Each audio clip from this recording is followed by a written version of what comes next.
What's up? Zack Miller says, hey, man. Hola. Hola. We are going live on my social media profiles, your social media profiles. This is the first. I'm interested, before we get into like the real nitty gritty of this, are your lights dimmed at your office, or is this? I've got like a ring light right in front of me. Yeah, but the light's behind you. Your office is usually pretty bright. No, that's normal. The lights are on like normal. Yeah. Got it. Yeah. That's a great question. Yeah. I appreciate it. Getting things all spicy up in here, if you know what I mean. But we are not here today to talk about lighting. No, not at all. No. Well, maybe a little bit. Enlightening. No, enlightening, but also not lightning, but lighting is something that we'll talk about at some point today. Okay, all right. All right, hey, everybody. It's Erik J. Olson. I'm here with Zack Miller says, and we just got done with a half Ironman a little over a week ago. It's something that we've been talking about for 9+ months, a year. We've been talking about doing this. Long time, it seems like. A very long time, and we just got done with it. But I have a surprise for Zack. He has not seen this yet. Oh, boy. Now I'm nervous. This was last Saturday. Check it out. Oh, boy. All right, so we had some photos. Whoa, look at that guy. Look at that. Whoa. That is our buddy Jay Proc, who did it with us. Look at him hitting the clock. Is that him finishing? That's him finishing. That's Jay Jay with his family at the finish line. Because the guy was shirtless, and he was like, "Oh, that's him." My daughters. Oh, look at Zack Miller. Look at that guy, man. That guy used to be huge. But they're still, it's kind of huge. Hey, man, you've come a long way, Zack Miller says. Champagne. Whoa, look at that guy. That guy is huffing and puffing. Yeah. And it wasn't raining. It was not raining. So just so people know, it wasn't raining. It was champagne. You look thrilled. Yeah, I think I was pretty tired at that point. That was crossing the finish line. So there's Jay with his trophy. Let's see if I can pause this. No, can't pause it. Had a little bit of champagne at the finish line. I've never had a shirt on the internet. I don't think I've ever been shirtless on the internet before. Breaking news. Yeah. Also, you got to work on your champagne skills. Like, you're just kind of like, you're not really spraying. Yeah. So what I'm used to is taking a couple of dilly dillies, stone cold stunning them, boom, and then taking them down like I'm the champ. Oh, man. Great pictures. This is the most ridiculous thing. I've asked for these pictures for a little while. Yeah. So you got it. Did you have them before now? That's the trophy. I just got them this morning. Okay. So I don't feel as bad. It's me and my girls. What else we got? All right. A lot of pictures of. So we did this race at the That's cool. I didn't even realize that she was wearing that shirt. I'm sure she's gonna be thrilled at that shirt. Hey, she posed for it. Yep. There you go. So yeah, you want to tell the story, Zack? How do we end up in the swamp? I think it starts. So this is a story that started quite some time before even you got involved. And so I'll give a very quick backstory. So at some point in the last 15 years, I saw some sort of Ironman video, and I had this list of like bucket list things that I wanted to do, like drink $1,000 bottle of wine, like probably ride the fastest roller coaster in the world, jump out of a plane. And then there was this thing like do an Ironman race. And I started working out a lot more, and then I just started doing this race. Or I decided, maybe I should do this race. And then the idea was like, let's sign up. And so I decided to sign up for this Ironman 70.3 Eagleman, which is 1.2 mile swim, 56 mile bike, and a 13.1 mile run, all back to back to back. Basically, 3, 2, 1, go, and then you go until you're done. There is some like complete times that you have to do, but it's basically you have 8.5 hours to do the whole race.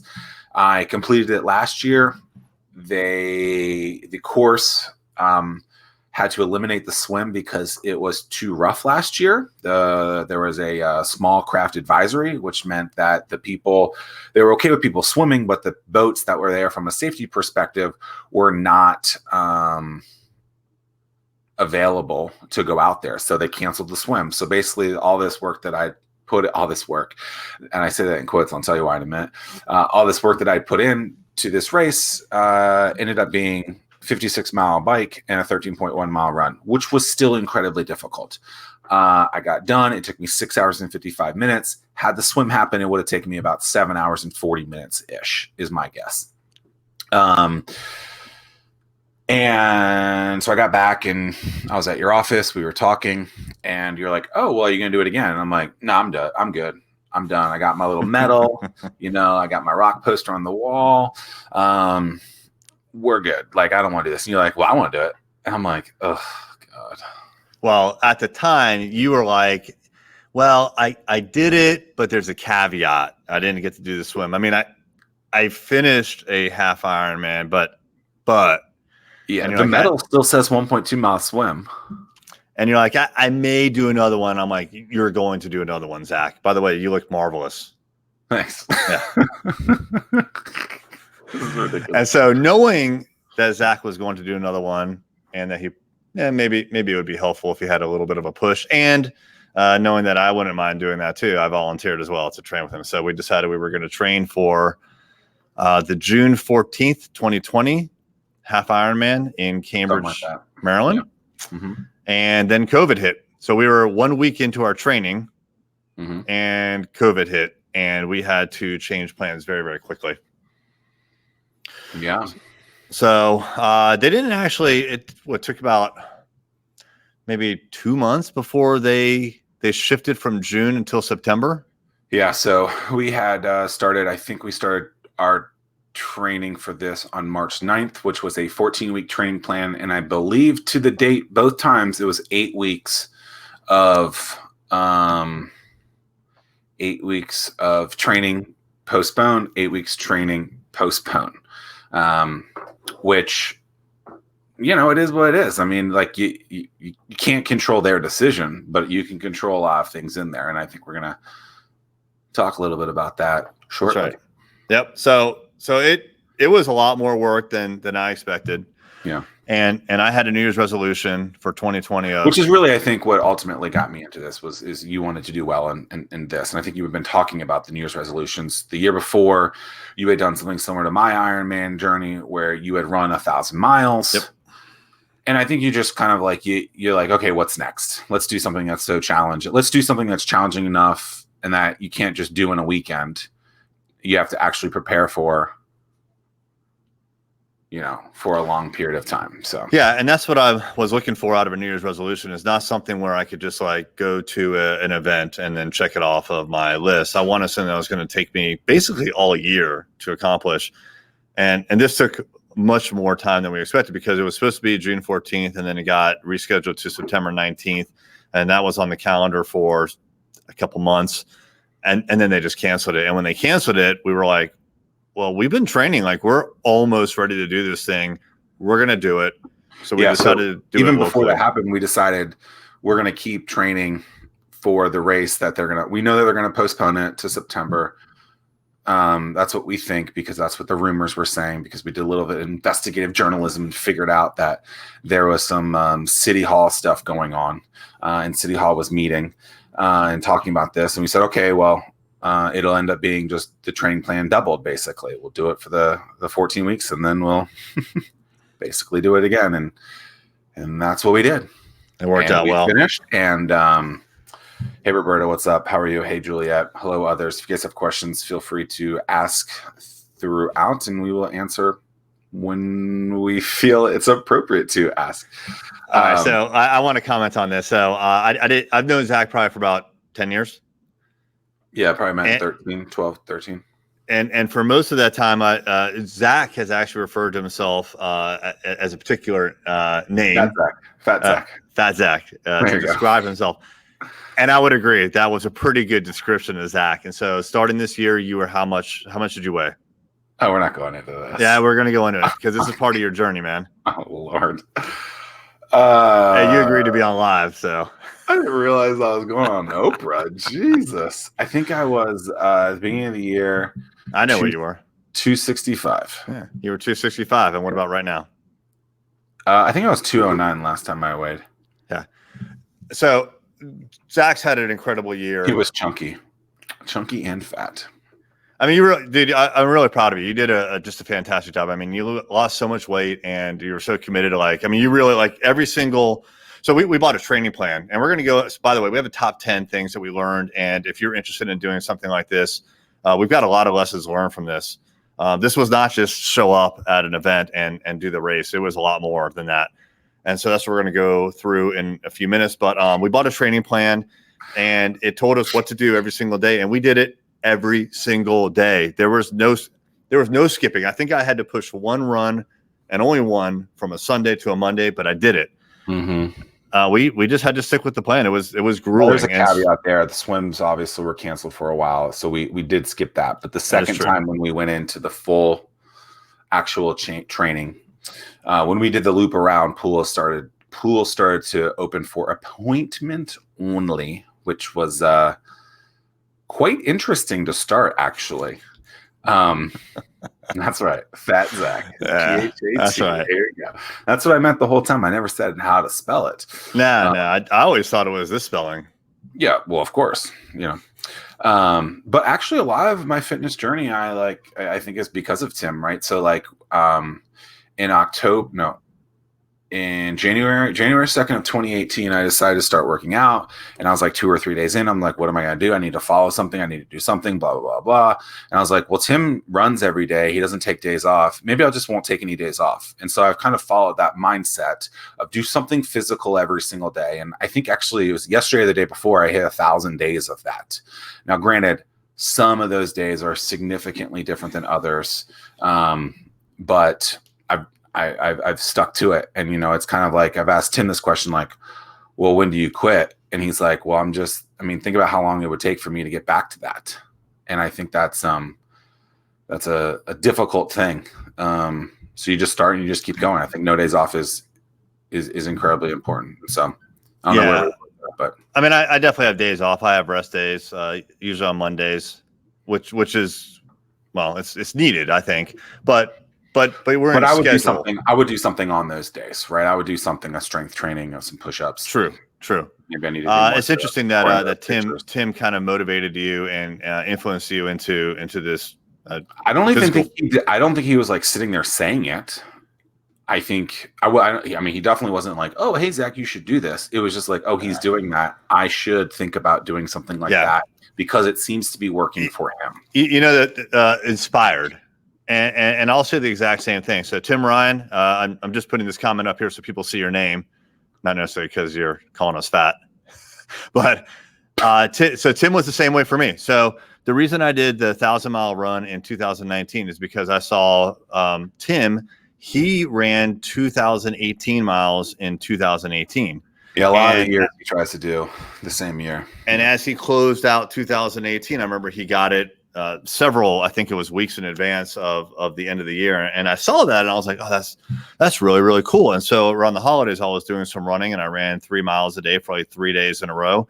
And I'm like, oh, I wonder what this would be if I did it every single day of the year. I did the math. It was a little bit over 1,000 miles. And I'm like, okay, well, if Tim can do it, I can do it. So I'll just do 1,000, not 2,019 miles for 2019. Mm-hmm. But it's interesting because for me, Tim inspired me to do that. And then I did that for a year. And then frankly, you inspired me to do the half Ironman.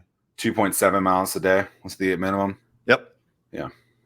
Exactly. So I was aiming for 3 miles a day. And then I realized I would have a couple of days off here and there for whatever reasons. So it was a progression though of Tim got you to the running. And then I'm looking for the next thing. When I got that done, I'm like, all right, well, I was either going to be done or I was going to move on to the next physical activity. And my wife's like, well, you're not just going to quit, are you? And I'm like, no. And around that time is when I realized, you didn't do the swim for your 2019. So it just worked out great. So hey, let's, we're going to go into our top 10. Claudel, hey, buddy. Appreciate that. And let's see what Juliet's got a comment here. She walked through IKEA yesterday. Good Well, job. that's a bookstore. That's Yeah, a big I mean, store. every day you got to do something physical. So that's a good workout. All right. We're going to do our top 10 lessons learned. Is it going 10 to 1 or 1 to 10? It's going 1 to 10. So no specific order. Got it. Yeah. Ready? Don't forget, dramatic pause right now. Number 1. Wow. Unbelievable. Look at the graphic package that you I mean, put this together is impressive. Yeah, I had to plan for this.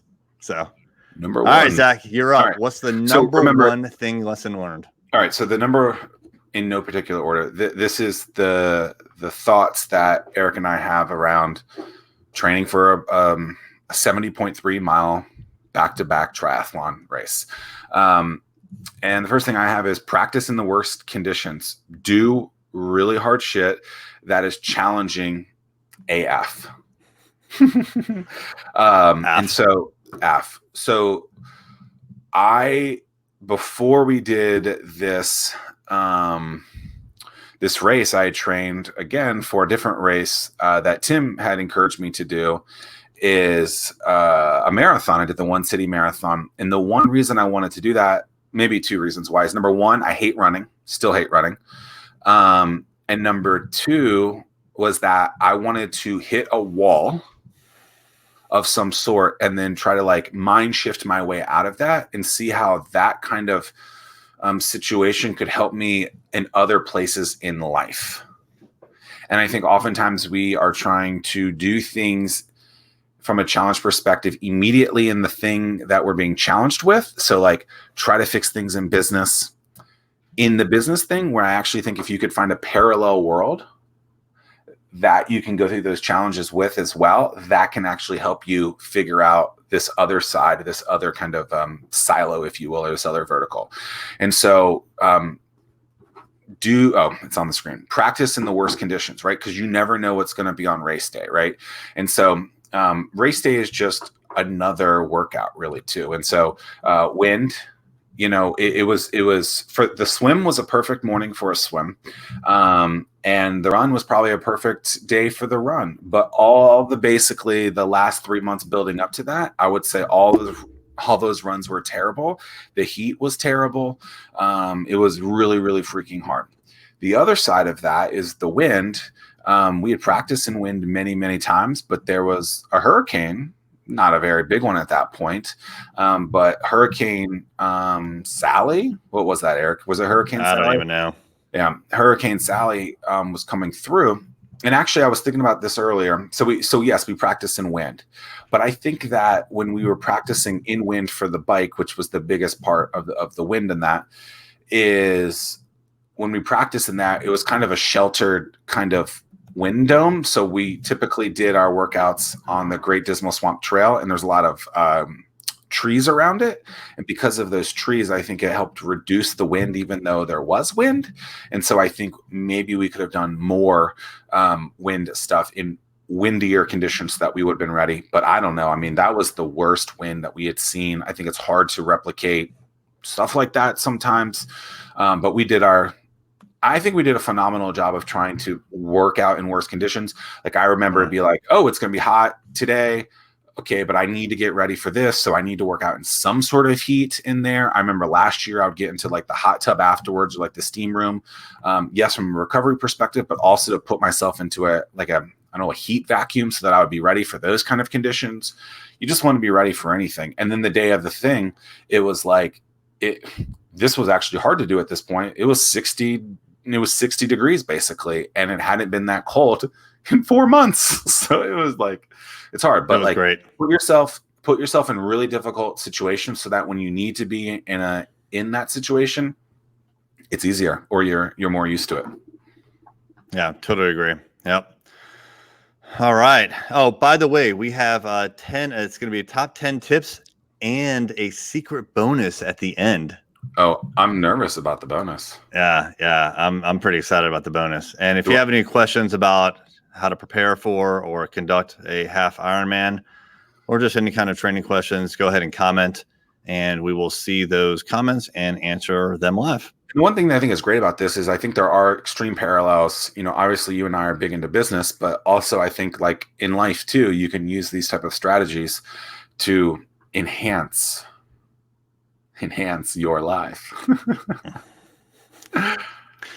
Totally agree. There is a lot of parallel. And speaking of which, number 2. Wow, number 2. I really wanted like explosions. High production right there. Tim yeah. and I actually have a show too that we've been trying to figure out how to do that. So I got to figure out how you did that. Oh, well, I'm a pro, buddy. Yeah. So, all right, number 2. This is my tip here. So ensure your significant others are fully on board. So significant others being wives, husbands, boyfriends, girlfriends, really just anyone who is going to have some sort of input into really like your time and your time management. If you have a business partner, then that would really qualify. You really need to make sure that you tell people that you're close to what you're up to and what your goals are. And also that is really important to you because you're going to be spending a lot of time practicing and training and thinking about and obsessing about and researching on the internet and buying stuff and tuning up your bike. And it's going to be on your mind all the time. And if you haven't prepared your significant others for the journey that you're going on, then you're really kind of leaving them behind. And so the best thing, well, a really good idea, I think, is to make sure that you tell them what your plan is far in advance and let them know that this is important to you. And you're not just kind of like winging it. You're like, for real, you're going to really train for this thing. And it's going to take some time and energy, but you're going to do it in a way, hopefully, where it doesn't impact the people that are important to your life. So as an example, Zach and I, we would train early in the morning, and Jay as well. Jay, who's obviously not on the live broadcast with us, he would get up at like 4:00 in the morning on a Sunday and go running or biking. He would swim in the dark out in a river, which is crazy. But he would get those things done so that when his young kids woke up, he was there for family time in the morning. And so we had to prepare our significant others that we're going to be doing these things. You may have to like miss some meetings at work, so let your business partners or your team know what's going on. Don't keep people in the dark. Well, because I think then they'll be surprised. I think it's important to say, so like Monday through Friday was basically you could get things done before the traditional work day, right? So we would work out, let's just say from 6 to 8 a.m. Monday through Friday. That's a lie, but that's basically that was the time right there. It wasn't 2 hours a day is what I was getting at. Not every day. But then on the weekend, primarily Saturday, that workout could be anywhere from 2.5 to 4 hours of just the workout, not including drive time, preparation time, and things like that. And so I think I will be better at this in the future. I think that it's incredibly important. You want them to realize why it's so important for you. And you don't realize how much work and time is going into this until you start doing it. And you start, you read the times, it's like, oh, the lowest amount of time you're going to see a week is 9 hours. Where you're like, oh, that's like an hour and some change a day. And then the high week is like 13 and a half, 14 hours. You're like, oh, that doesn't seem that crazy. And then you realize that 14 hours is at least an additional 30 minutes more a day in just other things related to getting ready. And then it just starts adding up, and it becomes a big time part-time job. And I don't know about you, but I didn't get paid to do this, at least not yet. Yeah, I'm going for sponsorship dollars next year because that was pretty fast. So, and Eric and I did not work out together primarily. Really, the only time towards the end we worked out more together, but really we would work out Saturday mornings. I think every single Saturday we did together. So for 28 straight weeks, remember, because the first time it got postponed, and then we did 2 14-week training plans. So every Saturday we worked out together. And I would say the first 14 weeks, we really didn't work out together whatsoever. We would communicate with each other via telecommunication devices. I was trying to think of something clever, but I couldn't. and then occasionally Erik started coming to the pool. Erik has a pool in his backyard, so he would use that a lot. And then I was like, dude, this pool isn't the right size for you. You need to come to like, he was swimming in like a kiddie pool. And I'm like, dude, you can't do this. You need to come to the actual pool because it's a lot longer and you need to get that real workout in. But I would say we probably worked out less than 15% of the time together, and probably even less than that. Yeah. But surprisingly, because we communicated so much, and we'll go into that in a few bullet points, it felt like we were there training the whole time together. We also have tools, right? So I use Strava. If you type my name, Zack Miller, on Strava, you can find me. But then also we both have Garmin watches. Yep. And then we would use some other ways to communicate as well. But like it was weird. Like with Jay specifically, like Jay, we never saw, like basically until race day. We did a trial walk through 3 days before, and that was the first time we had worked out. Well, I'd worked out with Jay, and you didn't work out with him until Saturday, the race day. So, I mean, like, it's definitely possible. And that was the same with when I did the marathon with Tim. Like, we would communicate like crazy. And the only time we ever worked out together was race day. And I don't really consider that working out together, since we never were close to each other, except like when the gun went off. He qualified for Boston that day. So, all right. Oh, number three.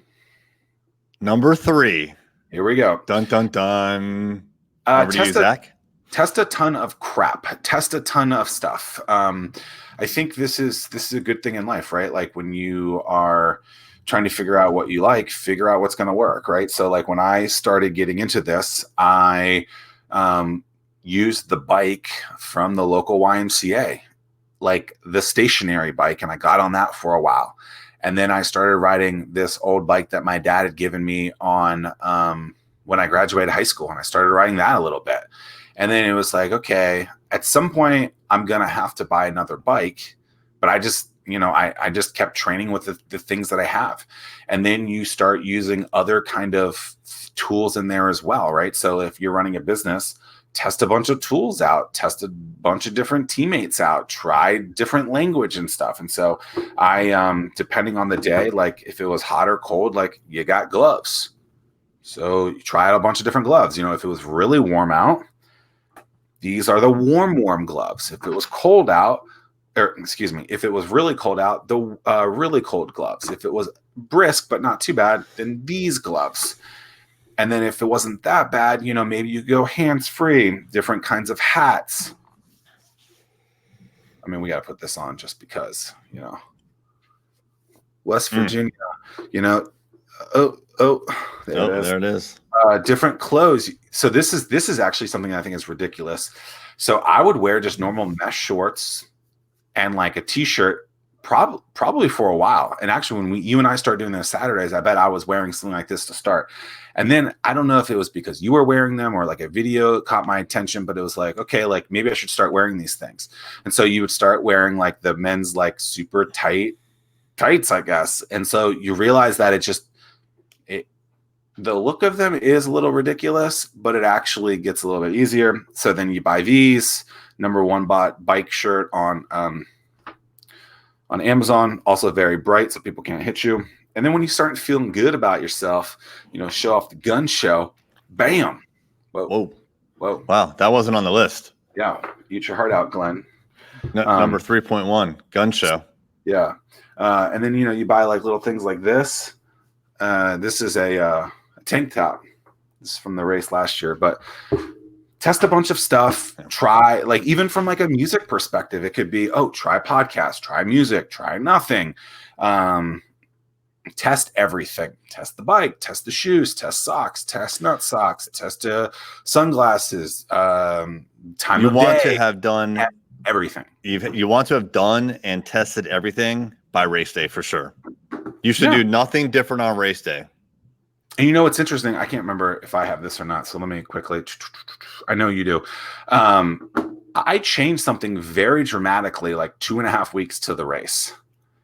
And I was worried about it for a little bit. So basically I was convinced that Gatorade wasn't working for me. and I was drinking a lot of it, and I was starting to have some issues with it where I just like would be depleted, and I'm like, I shouldn't be depleted at this point. And then basically the only thing I changed was this drink. I went with a more endurance based drink, and I feel like it fixed it. It was called Scratch. It's great. SKRATCH. They're out of Boulder, Colorado. And but changing that so late, I was a little worried. You know, I didn't want to go into something that I didn't want to go into something that I hadn't tried before. So actually, a great example is a lot of people will tell you have a Coca-Cola on hand so that during race day you might need to take it. Well, then I was reading some stuff right before, and it was like, don't take that Coke if you never practiced it at least once or twice. So I bought the Coke actually like 10 days before, brought it with me, and then like the day before, I realized I haven't practiced with this. I can't try it. So I don't even think I brought it. Thanks, Roberto. Yep, appreciate it. Here's something very relevant. Kevin, you already are. Is he? No, you know, and he's been invited to the group. Yeah, you could become a groupie. Not a problem. You cannot race the race in a little beach cruiser. No, definitely not. That is not allowed. All right, that was number 3 of our top 10. And don't forget, big surprise bonus at the end. I'm terrified of this. Moving on. Oh, whoops, wrong button. Number 4. Number 4. Dun, dun, dun. This one's huge. This one might be the biggest one. So, number 4 is train with an expert plan. So when I at the very beginning of 2020, about a week or two into January is when I started training, and I just decided I was going to swim one day, bike the next, run the next, and I came up with this training plan for myself: swim, bike, run, and I would have my last run of the week on Sunday, so it could be a long run, and then I would take Monday off. But as far as what I did in the run or the swim or the bike, like how far I went, how hard I went, I didn't know. I would just go. And so what I started to do is I would just continuously try to go further and faster. That was my plan. And as I got a little more into this training, I started doing a little bit of research on the internet, started doing a little bit of reading, started learning about things like heart rate zone training. I got a Garmin, which reinforced the heart rate zones. And I realized that I was doing it wrong. And all I was doing, I was just going all out every single time. And if you do that, you're going to get burned out. It's just a matter of time. And so Zach and I talked about it, and we started looking into different options as far as how we're going to train. You can buy a training plan yourself and you can follow it, or you could hire a coach. We opted to go with the training plan. So we went to a website called trainingpeaks.com, and I think I did it pretty quickly, actually. I browsed. I think you looked, but in the end, I picked a training plan that was heart rate zone based, bought it. We imported it into our calendars, and then every single day we followed that plan. And what was great about it is we didn't have to question, is this the right thing to do on this day? Because we were following the advice of an expert coach, a trainer.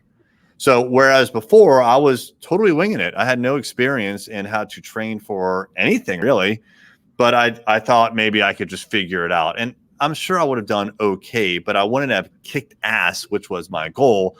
And in order to do that, I knew that I had to follow the advice of an expert. It also made it easy for us to just wake up, look, and be like, this is what we're doing today. So then you don't have to programmatically figure out, okay, here's the swim plan that you have to do. Here's the run that you need to do. I mean, it's just, it makes it super easier. So like the advice I would give on this is follow a plan, research that person has been there before, has done it before, and then hire a coach to help you through this kind of stuff. Because I think while this wasn't necessarily a coach, it was a coach. It was a coach who had been there before, and I think it was.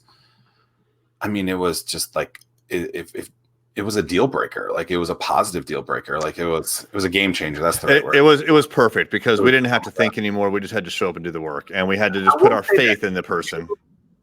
you figured out a way to get it on our actual calendars, different than an app that put it in our normal days too, which I think is even one step more forward. We're going to go to in a minute.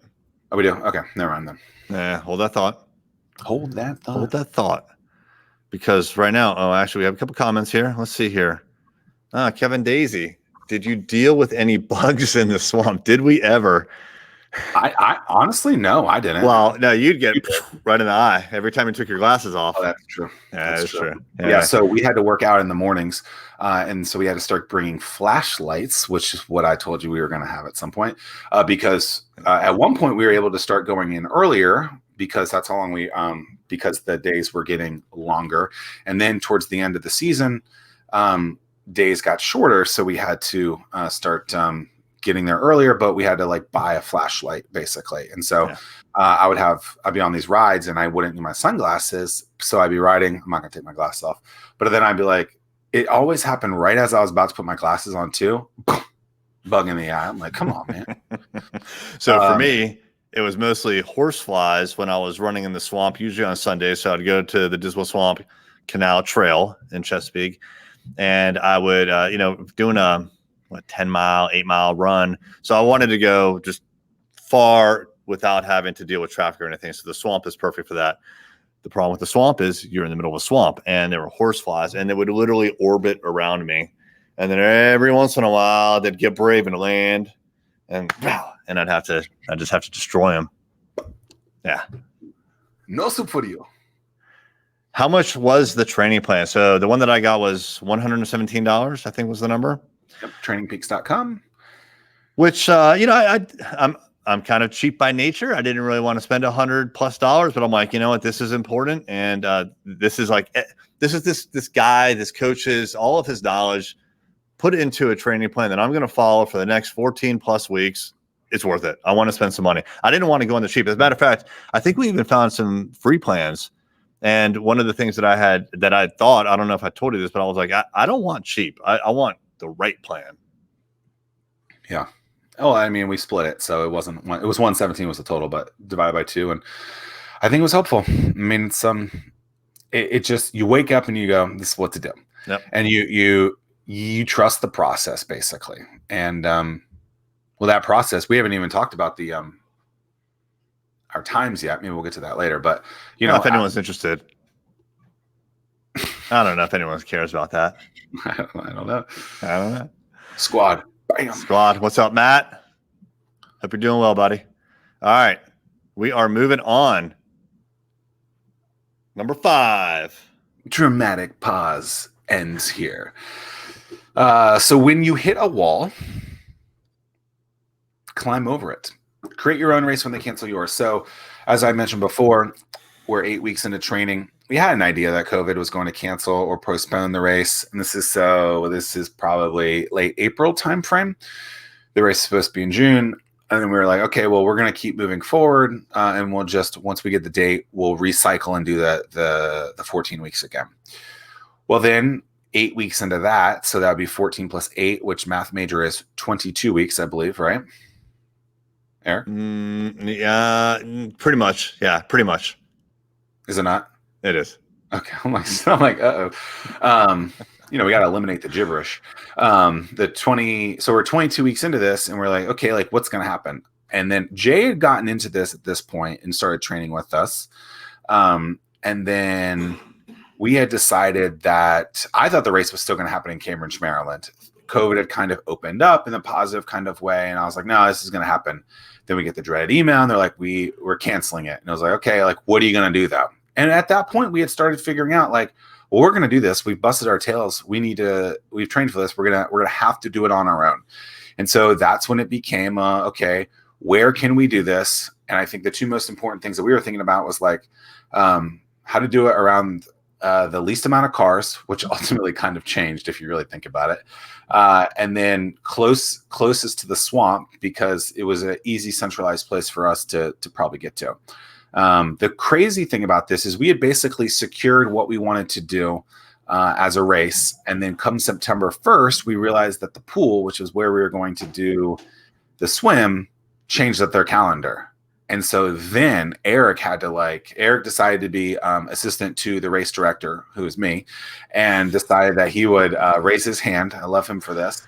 Would have to raise his hand, and he would talk to the YMCA's aquatics director to try to book time when we weren't able to book it from an appointment perspective because that time wasn't there. And so honestly, to schedule this on our own was a real challenge, and it took a lot of time to figure out. And it was interesting. We questioned whether or not the swim was even going to happen at some point in the way that we wanted it. Then the pool closed. I forgot about that. Like for emergency repairs. Get in your way. Just have faith, and great things will happen. Yeah. And the key here is if your original plan fails, which it falls through, which it probably will, then you have a decision to make. You can either just quit, or you can come up with a different plan. And so the Ironman that we were supposed to do, we were in a group of on Facebook, and I was very surprised that a lot of people were very negative about it. They just wanted it canceled. They wanted it to be done. So it felt like they just wanted to quit training. They wanted to quit thinking about it.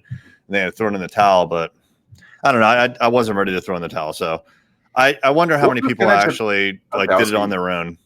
Well, my question was going to be, how many people do you think actually did throw in the towel because they were just like, screw it? And I think I've heard a lot of people say that, not only about something like, some sort of physical activity in 2020, but just in general, like 2020 is a wash. It's a way, screw 2020. No, like there's a lot that we could do that's good right now. Just because, certain things are out of our control, like COVID, it happens. But like this applies to anything in life, right? Yeah. So you create your own destiny. Yep. Number 6. Whoa. Wow. That is impressive. All right. This was a big one for us. So schedule every single workout in your calendar. I mentioned before that we bought a training plan off of trainingpeaks.com. And the way that it works is, I think the way that it works is you can download it either to like your watch, or you can print it maybe, or you can go into Training Peaks and you can look at it every single day. But you have to go into this thing that you're unfamiliar with and look at your calendar for training, whereas the rest of your life is probably in some other calendar. And so we came up with the idea that we wanted to import every single workout into our real calendar so that we could see it at a glance, like what workouts we had to do, and then, what meetings we had.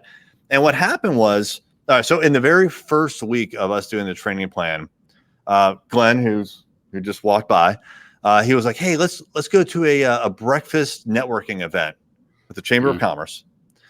And it's the very first week. And I'm like, yeah, sure. Well, like what I would normally say, right? Sounds great. And I realized, what is that? That's the calendar item. Yeah. So I realized that I had just agreed to a conflict. I already had in my calendar that I was going to swim or something like that in the morning, but I just thought, well, I could rearrange it. But when I looked at my calendar, there was no more time until late at night. And that was like the very first time, and it was very quick into this training that I realized, number one, I have to protect my time. If I'm going to do this, like, I'm going to start saying no to things. So I told him and the rest of the crew, like, look, guys. Because moving that was too difficult? Because I couldn't. Yeah, it was too difficult. Now, in other times, I was able to move it a little bit here, so like I could shift things around. But the thing is, it was on my calendar and it had to get done. Just like if you have a meeting with a client or a prospect or whatever is on your calendar, like if there's something on your calendar, then you should honor your calendar. If you're putting stuff on your calendar and you blow it off, or you don't really think it's true, what's the point? Like, you're just lying to yourself. So that's a different philosophy. But for me, like, if it's on my calendar, then I intend to do it for sure. And all of a sudden our training was on the calendar. And what I had to do is, if I had an early morning meeting, like here we have management meetings on Mondays and Thursdays at 8:30, which meant I had to be done with usually 2 workouts. On Thursdays, we would do 2 workouts. So it would be a swim, and I think on Thursdays it was a bike. I had to get all that done and back home to my home office by 8:30, which meant that I had to move these items up like earlier in the day. So there were many days where I just had to get on the bike in the dark at 5:30, because if I didn't, once my normal day started, like I may not be able to move that 1 hour block of time for the bike or the swim anywhere else.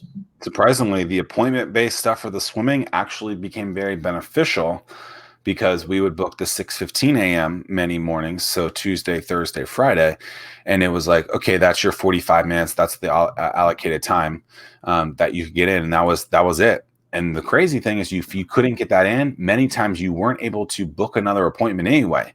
So a handful of times, for whatever reason, I didn't make the pool there, and I'd be like, I got to go use your pool. That happened. Yeah. And it happened, but you still figure it out. But some days are easier than others to move around. And I think the scheduling is very, very powerful. Yeah. Yeah, very much so. And, you know, this applies not only to something like a triathlon training, but just any kind of workout, really. So like a lot of people, they're like, I want to go to the gym 3 or 4 times a week. Well, if you don't put it in your calendar, then it's very, very easy just to be like, you know what, it's 4:16. Well, I think that's the same thing as like the Tim and no days off. It was like you know that you have to do it every day. Oh, what day is it? Oh, it doesn't matter. You got to get that thing done, right? Yeah. And I think that's for me, it's a lot easier to blow something off if it's not in my calendar. It's dark out, it's raining out, I'm tired, I'm hungry, whatever. I'm not going to do it. But if it's in the calendar, I'm doing it. Number 7. Número 7. Yes. Is that correct? I don't know. 7 is correct. Well done. I failed Spanish twice. Ignore the outside world or people who don't understand. All right. That's pretty simple.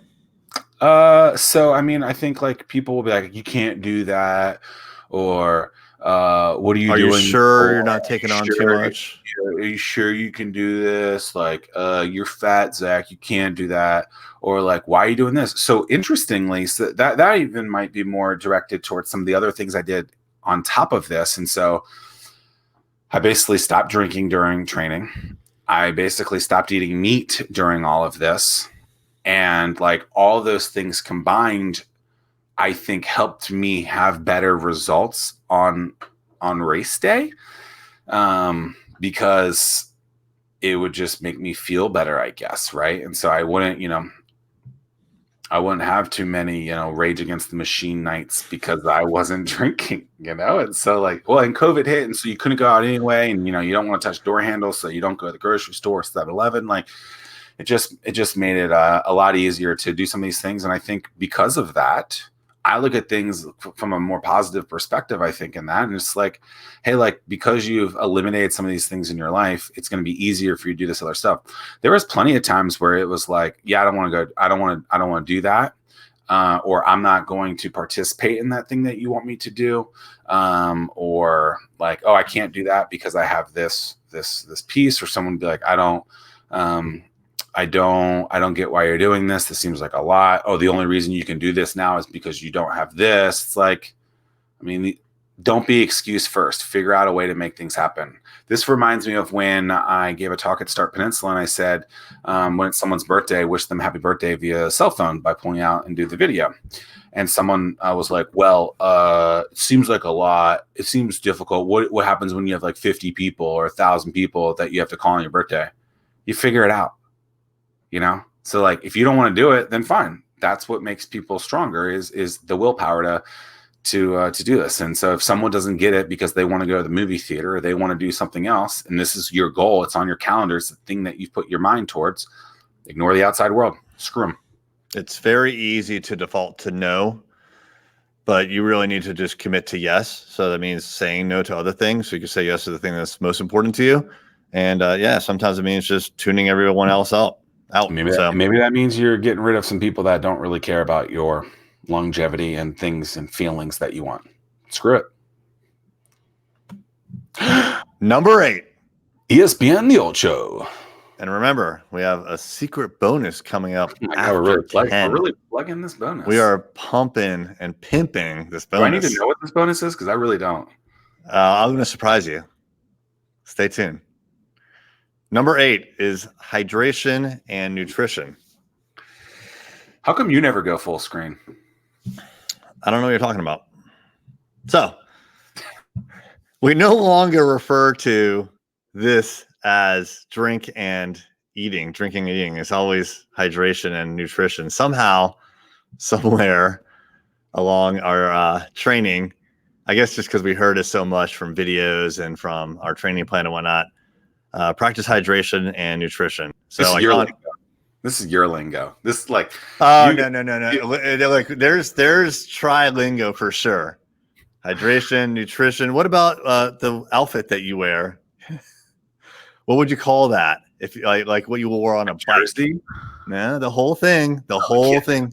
A kit. Yeah. Yeah. So it's not your workout gear, it's your kit. So yeah, there is particular lingo, but this lingo right here. So this is not about the lingo, really. This is about the fact that as you start to do longer and longer workouts, and we were training for a 6 hour, potentially 6 hour long half Ironman. You can't just wing it when it comes to hydration, nutrition. Like you have to practice consuming liquids, carbohydrates, and preferably some food, some solid food along the way. Most of that is done on the bike. So you can't do it while you're swimming. You get out of the pool, you get on the bike, and you should have a lot of hydration and nutrition ready to go. And then as you're biking for around 3 hours, you're going to be like eating and drinking nonstop because you have to replenish everything you just depleted from your swim.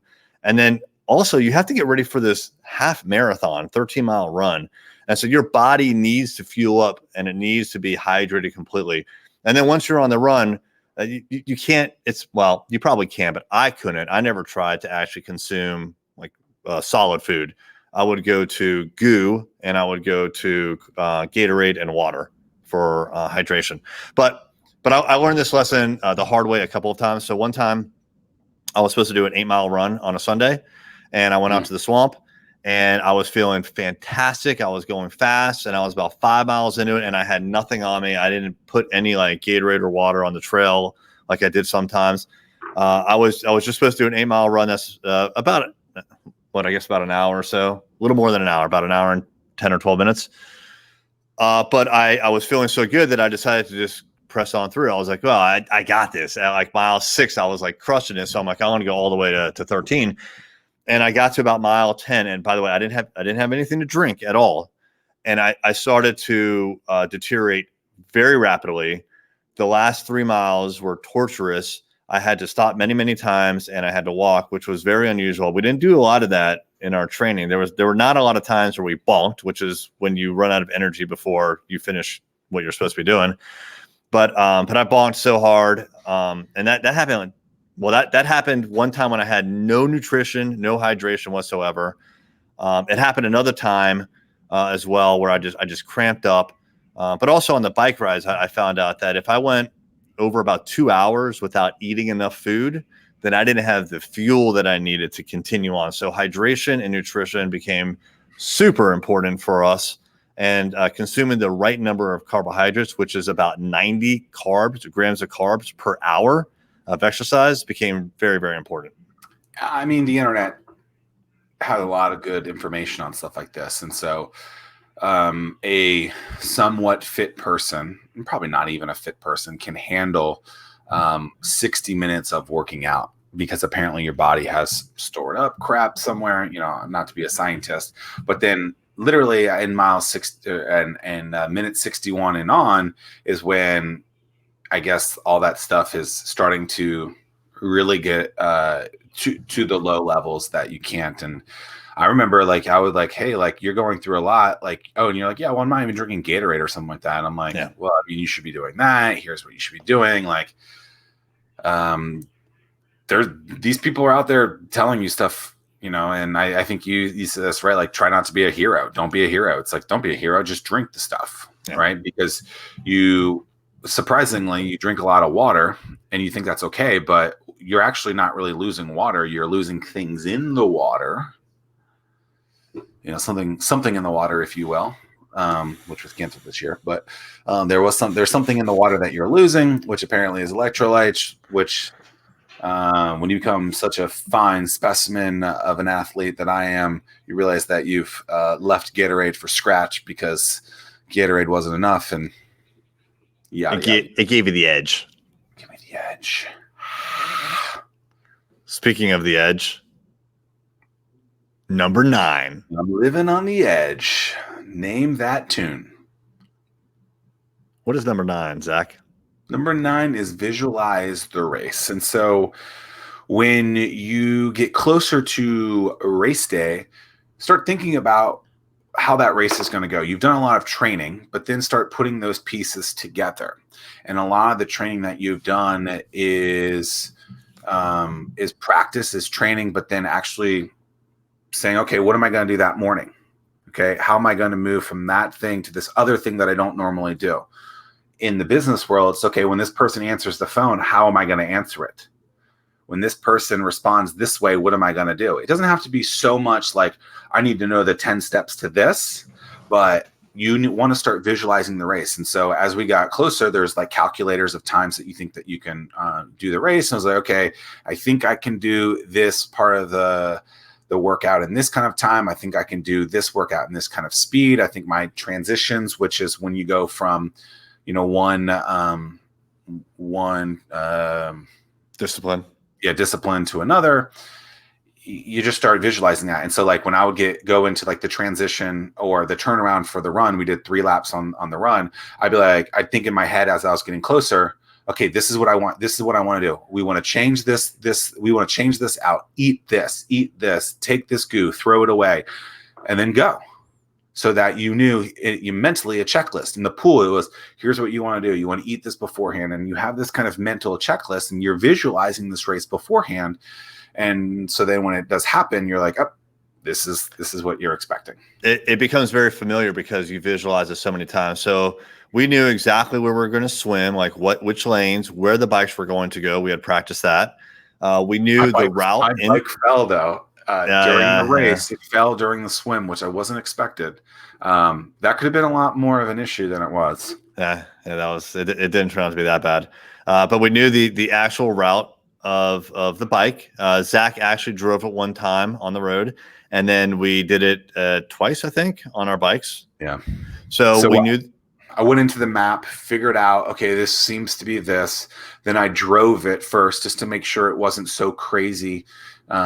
Cars and bumps and things like that, because it was far enough away that it was going to be an ordeal to do it. Yeah.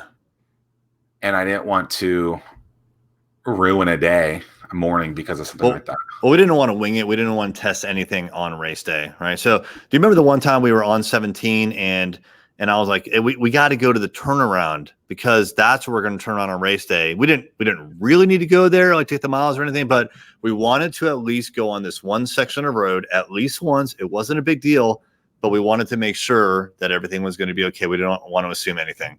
So we went through, every single inch of that race we knew inside and out before we got there. And like Zach said, I mean, we knew what we were going to eat and drink, when, where, everything. Yeah, my buddy Tim, who gets brought up a lot, he goes, what's your some sort of plan for food that day? And I had it from Thursday night to the end of the race. And he was like, Yep, that's a plan. I was like, I mean, why do the research? Why learn this stuff if you don't, if you're not going to use it? Stereo. I don't know.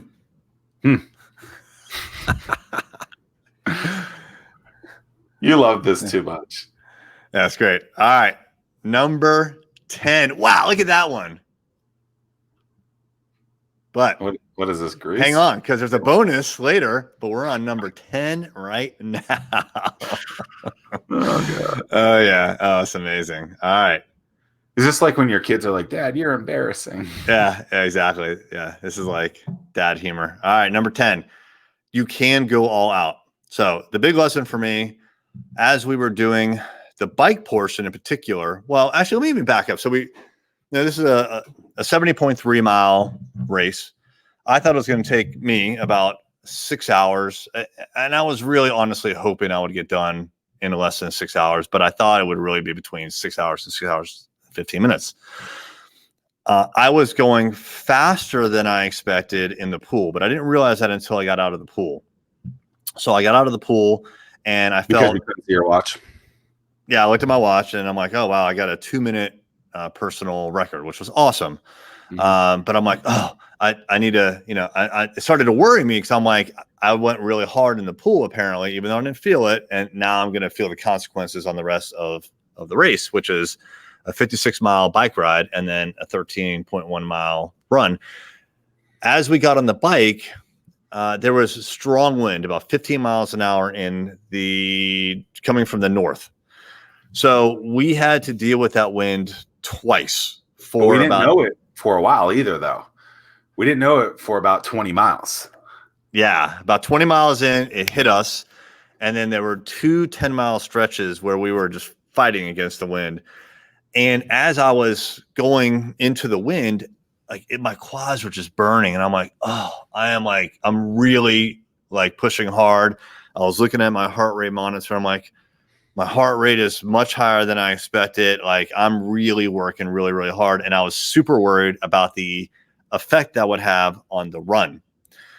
So when I finally got off the bike and I put on my shoes and I started running, I was running fast, much faster than I normally do. And I was thinking the whole time, my heart rate's higher than it should be. I just biked 56 miles. I'm 4 hours, 5 hours into this thing. I need to pace myself a little bit. But the adrenaline of the day it wouldn't let me really slow down. And so I kept going. And when I realized about halfway through the run, when I realized I was going to be okay and I was going to make it strong. But then also afterwards is the bike. So the swim didn't affect the bike. The bike didn't affect the run. These were almost individual races. They just happened to be stacked on top of one another. And so I realized at the end when I finished that I could have gone even harder in the pool and I could have gone even harder on the bike because at the end of the race for the run, I felt fresh. I felt better than I had felt all year long when it came to racing. You felt fresh? Is that what you just said? I felt fresh. My legs, put it this way, my running legs felt fresh the entire 13 miles. So what I had already done in the swim and the bike didn't affect my run, which was super surprising. So I don't know if it was the adrenaline or just the training. We were used to doing bricks, which is where you do a bike and then you do a run. But I got a 9-minute personal record on the run for the season, and I was super thrilled. So I was able to go all out. And so the I know hydration going into the next that we one, went harder on. I think that you can't mute out of the conversation, right? I think that's we hydrated very heavily for this. We were tapered. That helped a lot. So your swim was the fastest? Swim was the fastest, the bike was the fastest, and the run was the fastest. All three were fastest for the whole season. And then you had never done this distance before. So but if you would have, this would have been the record. So I'm the same way, 4 PRs, right? And so swim, at least I'm sure I swam faster than this in high school. I don't know what that time was. In recent history, let's say in the last year. Yeah. So definitely 2-minute swim PR, I think 16-minute-ish bike PR, and run was 19 minutes. Huge. And then overall, remember last year, the time was 7:40. And when you put all that together, it has a pretty ridiculous and dramatic difference in time beat. And it's pretty cool. Yeah. So I think once you prepare, you have a train, you do all these things that we're talking about. I want to be honest. then you can go all out on race day or, whatever your big event is. But don't you think that a lot of it is because of all the other things built up? It's the compound effect of all that. I don't think that you would have seen that day one. No, absolutely not. No, I was super nervous about doing all three of those things, but we were ready, right? That's the bottom line. When you're ready, you can go all out. Yeah. Well, Kevin Daisy wants the bonus. I mean, he has waited an hour and 3 minutes.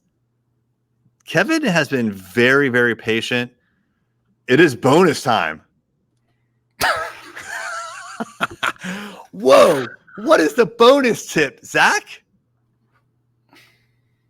Oh, these are the bonus tips that we have. Actually, there's only one. I mean, we have more, but I think we got to wrap it up soon.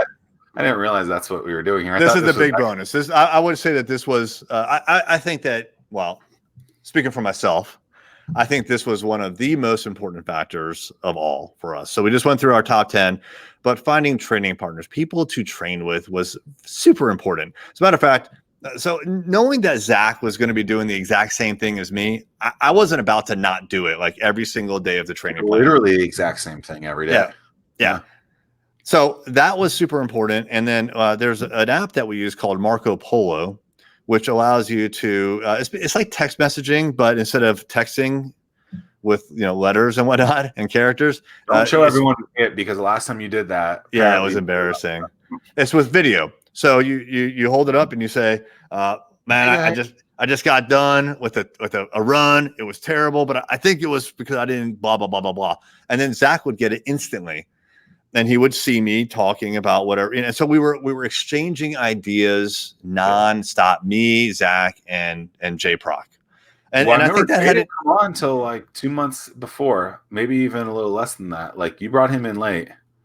I did, yeah, but I'm glad that I did, because he brought like a whole new sense. And even though like I only saw Zach in person, I mean, it was probably like towards the end 2 or 3 times a week, because we'd see each other at the pool, and then we would see each other on Saturdays.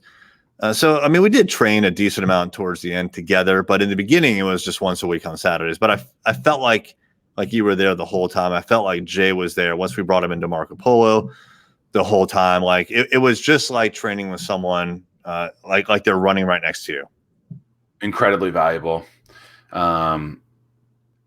Just to have that person who's going through the good, the bad, and the ugly. Yeah. I think, all that was there during it, the good times, the bad times. Hey, it was hot out. Did you guys also feel this heat? How do you feel about this, that? Or I just tried this other thing. What do you know about that? And honestly, like, I think that because Jay got into this, it made you and I even faster, because this man, like, phew, very fast, quick. And it made me think of numbers that, like, I don't think I've ever told you this, but like, when he started telling us some of his times, I was like, hold on a second. Like, not only am I like, holy moly, these are fast times, but can I do that? Yeah.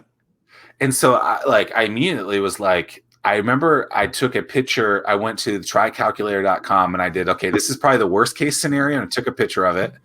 And then I took a picture of the best case scenario. And it was way closer to the best case scenario, where I just didn't think that, like, even a couple of weeks before that something like that was possible. I mean, I did the race in 5 hours and 40 minutes. The year before it was 7 hours and 40 minutes. I have a 2-hour PR basically. I mean, our goal at the beginning of this was like, hey, like, at least for me, it was beat your time from last year. Right. And then it was like, then you were like, oh, I want to do like 6:30, 6:15. And I was like, yeah, like, I guess we can get to that. And then we start getting closer and closer, and like and then you get to game day and you're like, well, this is something that we absolutely can do, and maybe even crush it. I mean, I remember, like, Jay completely destroyed both of us, but I remember him at one point, I was like, wait a second, am I going to beat him? Like, is he not going to catch me? And it took him a while, and he told us, he was like, it was hard to catch you. It wasn't hard to catch you. It was hard to catch me. But I'm with you. I think the training partner thing is so incredibly critical, and having that person. Well, even let's talk about you and you buying your gym at home, and that didn't work. Absolutely, yeah. So at some point, it was after like the initial impact of COVID. Gyms had already reopened, but I was like, I don't know if I want to go to the gym. I decided to create my own home gym, so I started to scrape together weights, which was very difficult to find, and I got a bench. And I got a home gym, and I use it for about 2 weeks, and that was it. And even though it was there, I could go see. The problem was, well, there's a lot of problems, but it was there. I could go use it whenever I wanted to, but I also had no one to be accountable to. So as an example, like I'm going to my normal gym tonight, and I need to be there at 5, and I'm looking at the clock because I'm like, all right, I got 20 minutes, and then my boys are going to be blowing up my phone, and I told them I'm going to be there at 5, and I'm accountable to them, and that makes a huge difference. I can't I mean, yes, I could blow it off, but it's a lot harder to blow it off when your friend is expecting you to do that thing. So you find partners, whether it's triathlon training, whether it's, just going to the gym, or whether it's just, business in general. Find people that are like-minded.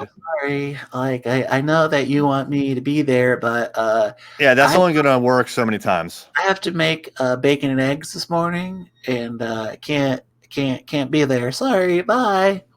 Yeah, you do that enough, you probably don't show up at all. Probably quit. Yeah. And you better bring me some bacon. I don't eat meat anymore, so it ain't gonna be me. That's Jay. Yeah, Jay likes his bacon. So that is the big bonus. Training partner's huge. Bonus. 10 plus bonus equals yay. So the Ironman has been rescheduled, or I guess it's been rescheduled. It's happening on June 13th, I believe it is. I don't know. 2021. Yep, June 13th, 21. Cambridge, Maryland. We're both signed up because we pushed our 2020 into 2021. We will be doing it. If anyone is interested in training, hit us up. Yeah, we definitely are interested. If you're on Strava, you can go to the Swampman series. That's something that we create as kind of a club. And I think it's important to find, I want to have more and more people come into this. I think Tim Ryan's going to join us. I really hope Tim Ryan's going to join us, and others as well. And so you don't have to start with the super long stuff. Maybe you just want to ease into this, but the race again, 70.3 miles, June 13th, Cambridge, Maryland. There's only going to be a few more spots available. So you would have to secure your tickets soon, but it's 1.2 mile swim. Don't be like, oh, I can't swim. You have plenty of time to learn how to swim. Figure it out. I mean, Eric figured out how to swim. 56-mile bike, which you would learn too. And then most people can walk 13.1 miles after a little bit of practice. If this fat kid can, so can you. But yeah, we'd love for you to join us, because I think it's been tremendous. It's been a lot of fun. And it's pretty crazy to think how just watching over someone can give you enough insight to want to do that thing yourself, whether Tim to me, Tim to you too with the run, and then this on the triathlon stuff. So hopefully this is something that will entice more people to want to do. And nothing. And honestly, we just need more pictures of Eric, like shirtless. More right? of me, yeah. Look at him. You know what? I don't think he stopped at the right time. I think he faked it. Look, there's Batman. Do you see Batman right there? I mean, some of these distances are a bit questionable. We're not gonna bring that up on the live. Although I will say that I won 70.3. So look at Zach crushing it. Again, no, did not rain that day. Tim, you're still around. Appreciate you, man. He probably ran 10 miles during this whole thing. And Tim was there at the finish line. I don't think we got any pictures of him, but appreciate you coming, Tim. That was awesome to see you there. And like we said much earlier in this live, honestly, you inspired me to get into running in 2019. You've inspired Zach, so we appreciate you, man. All right, Zach, any final thoughts? Let's pop some more champagne. And, if you want something hard enough, like, you do whatever it takes to get towards it. And so, just go after it. And if this is something that you publicly don't want to commit to, I would say reach out to me. I will talk to you about the things that I've gone through. And I'm sure some of the others here as well. I'm sure Tim might have some words, and Eric as well. But, it's something that you still haven't seen this, and neither has Jay, but I still think the Ironman community is one of the most positive places on earth. And I was sad that closed this year so that you didn't get to see that. Yeah. Yes, we got to do our own thing, but there is something very powerful of 3,000 people doing this thing, and they're in that community. It's a wild ride. And so I'm excited to be a part of that as a fast kid, not a fat kid. So, and with that, let's go. Let's wrap it up. All right, Zach. Well done. All right, everybody. Peace and pancakes, y'all. Peace and pancakes.